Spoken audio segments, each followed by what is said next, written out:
เรายังอยู่กันที่คดีค้าขายยาเสพติดเจ้าหน้าขอภัยหน่วยงานสกัดกั้นและต้านยาเสพติดปกส.เมืองศรีโคตะบองนครหลวงเวียงจันทน์ได้กักตัวผู้ค้าขายยาเสพติดพร้อมของกลางยาบ้าจำนวนหลายรายการ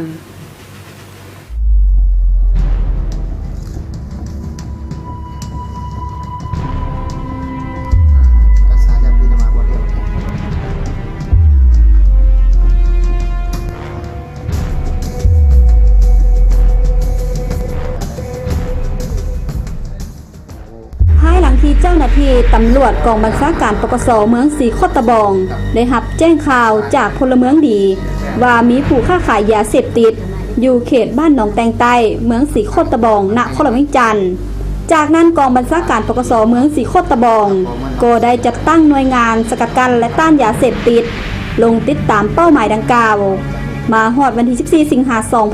2014หน่วยงานสกัดกั้นและต้านยาเสพติดได้สมทบกับปกส.กลุ่มหนองเหนี่ยวและอำนาจการปกครองบ้านหนองแตงใต้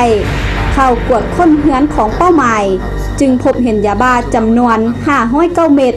ยาฟิน5ถุงน้อยและกัญชา 60.7 กิโลกรัมพร้อมทางกักตัวนางวันแก้วหลีเพิ่ง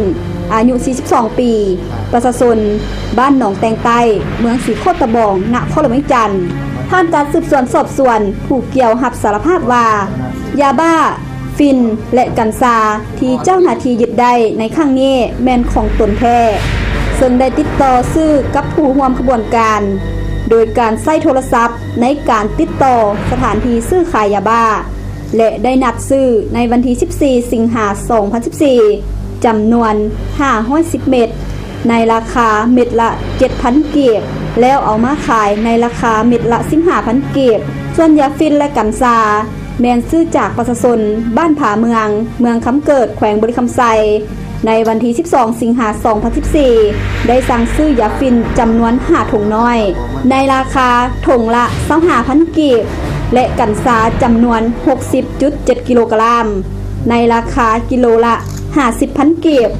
แล้วเอามาขายในราคากิโลละ 100,000 กีบตกมาฮอดวันที่14สิงหาคม2014จึงถูกเจ้าหน้าที่กักตัวพร้อมด้วยของกลางยาบ้าที่ซุกเสืองไว้ในกระเป๋าจำนวน509เม็ดที่เหลือจากการขายยาฟิน5ถุงน้อยยูตู้โซและกัญชาจำนวน 60.7 กิโลกรัมที่ซุกเสืองไว้ในชั้น2ของเฮือนผู้เกี่ยว